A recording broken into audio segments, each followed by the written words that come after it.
Hello everyone, in this video we'll see how to set up and use Samsung Pay.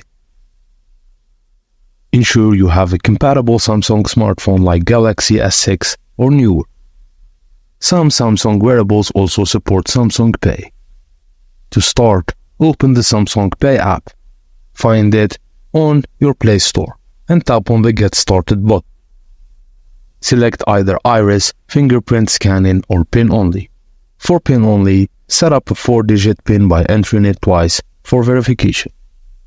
Tap the menu button in the left corner and select Add Credit or Debit Card. Follow the on-screen instructions to scan your card or add it manually. You'll be prompted to set Samsung Pay as your default mobile payment service. Tap Set as Default to make sure Samsung Pay your primary payment app. If you have another default payment app like Google Pay, you'll be asked if you want to replace it.